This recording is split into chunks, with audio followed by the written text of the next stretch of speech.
warahmatullahi wabarakatuh. Perkenalkan, saya Vinta Wahyuni, mahasiswa PPG dalam jabatan kategori 2 tahun 2022 dari LPTK Universitas Negeri Surabaya. Assalamualaikum warahmatullahi wabarakatuh.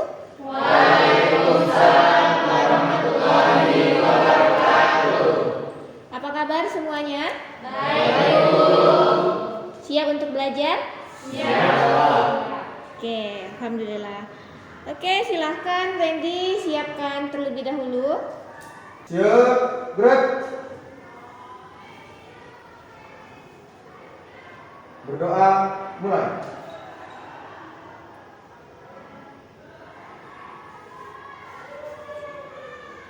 Berdoa, selesai. Terima kasih Randy. Sebelum memulai pembelajaran, kita absen terlebih dahulu ya. Bima Subasa, Vika Indah, Zikra Amalia. Oke, alhamdulillah hadir semua. Jadi hari ini kita sudah masuk ke cacing yang baru. Nah, nama cacingnya itu adalah Enterobius vermicularis. Ada yang kenal dengan cacing ini? Nggak ada? Nggak. Jadi kita bahas hari ini ya. Ada satu motivasi untuk kalian dari R.A. Kartini, Raden Ajeng Kartini. Nah, bunyinya seperti ini. Banyak hal yang bisa menjatuhkanmu, tapi satu-satunya hal yang benar-benar dapat menjatuhkanmu adalah sikap kamu sendiri. Oke? Jadi sikap kalian itu harus dijaga ya.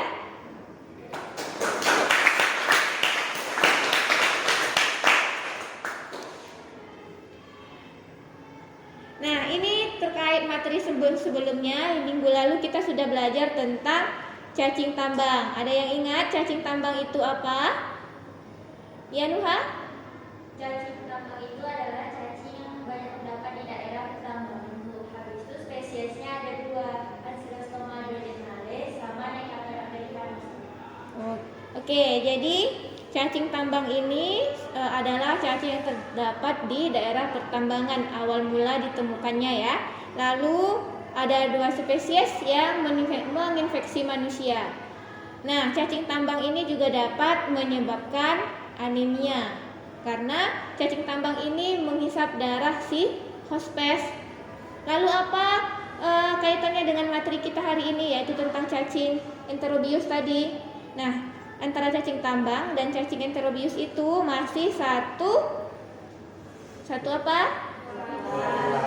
Ya, satu kelas, yaitu kelas nematoda usus. Jadi masih sama-sama hidup di usus. Oke, lanjut ke tujuan pembelajaran kita. Siapa yang bisa membacakan? Nah, silakan Nadia bacakan. Jangan lupa dicatat juga agar akan mencapai semua tujuan pembelajaran ini. Ya, Nadia silakan. Tujuan pembelajaran: 1. Menjelaskan morfologi cacing Enterobius vermicularis dengan benar. 6. Menyimpulkan hasil pemeriksaan dari telur atau cacing Enterobius vermicularis dengan benar.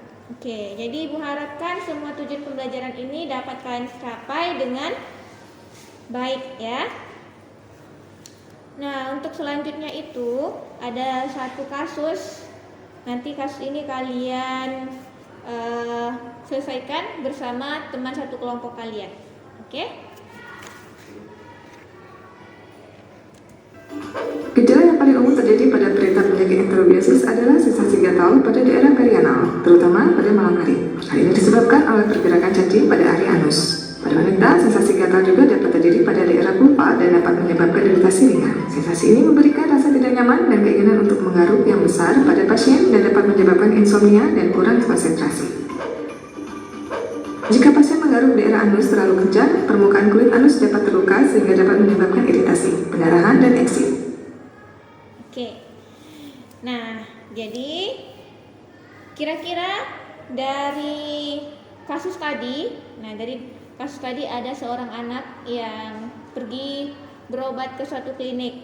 Jadi kira-kira anak tersebut kenapa menggaruk berlebihan. Nah, lalu kira-kira sampel apa yang akan kalian gunakan untuk memeriksa dan mencari tahu apa yang menyebabkan anak tersebut menggaruk. Jadi ini kalian diskusikan dengan teman-teman satu kelompok kalian. Oke? Sudah siap untuk berbagi kelompok? Sudah siap. Oke, silahkan duduk dengan kelompoknya masing-masing dan mulai diskusi ya.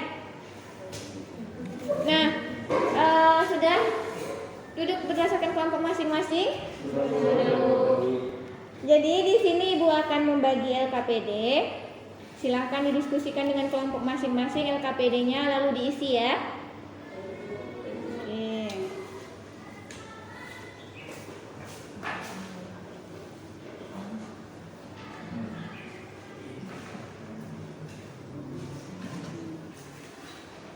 Nah, LKPD-nya diisi, didiskusikan dengan teman satu kelompoknya. Setelah selesai mengisi LKPD, silahkan lakukan pemeriksaan telur cacingnya. Oh iya, minggu lalu Ibu sudah membagikan modul, apakah sudah dibaca modulnya? Sudah. Nah, kalau di modul itu masih kurang lengkap, silahkan searching di internet ya. Boleh lihat itu, boleh buka Google. Kelompok terakhir, kelompok 4 ya.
Baik, teman-teman, di sini saya akan menjelaskan tentang cacing kremi.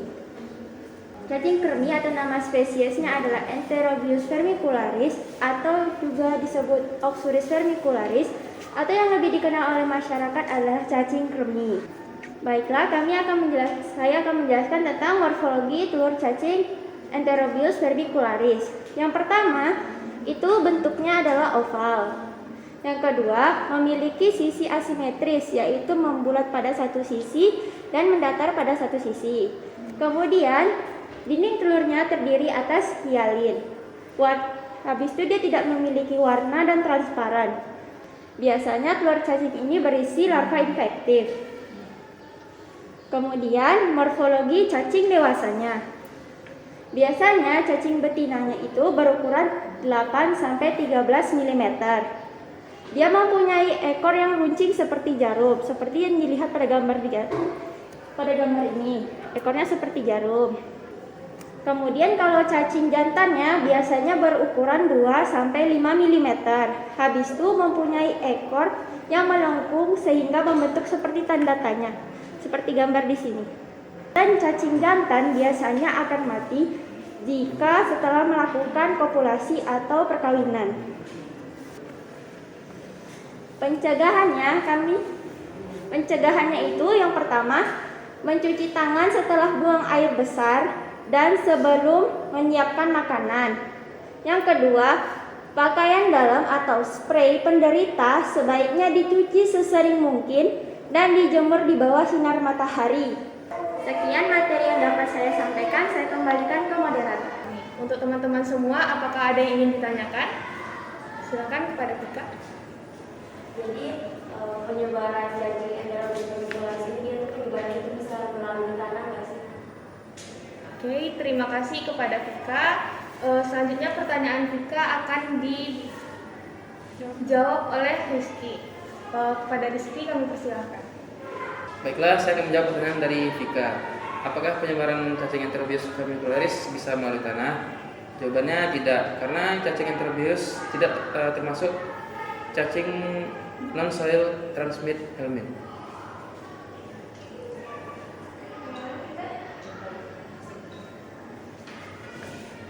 Jadi untuk kelompok 1 ini kira-kira nanti apa yang akan dilakukan? Kami akan membuat poster tentang cara pencegahan cacing kremi ini, yaitu kayak mencuci tangan setelah buang air besar, habis itu mandi di pagi hari, kayak spray atau pakaian dalamnya itu dijemur, dicuci, tentang cara pencegahannya. Berarti tentang cara pencegahan agar tidak tertular oleh si cacing ini. Oke, kita sekarang ke kelompok 1.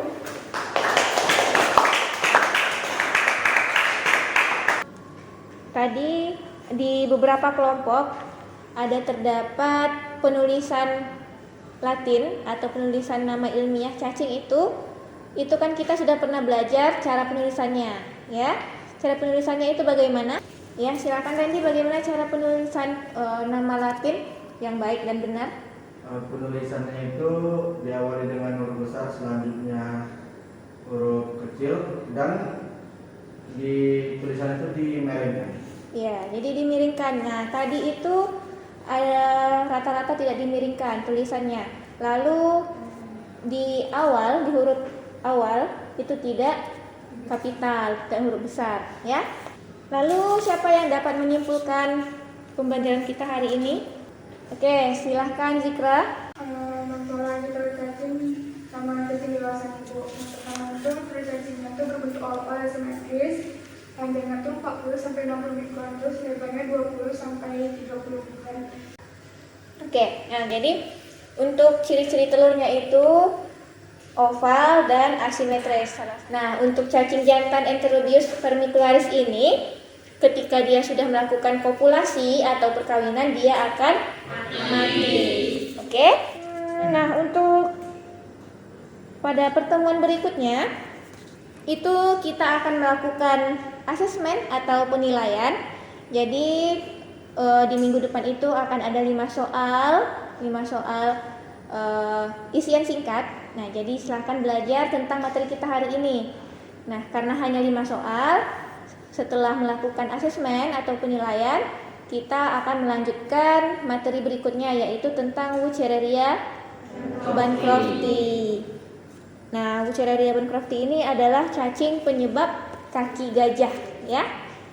Oke, bagaimana pembelajaran hari ini? Menyenangkan? Menyenangkan. Alhamdulillah. Happy, alhamdulillah. Oke, terima kasih Ananda semuanya. Lebih dan kurang ibu mohon maaf. Silahkan Randy disiapkan. Siap, gerak. Berdoa, mulai.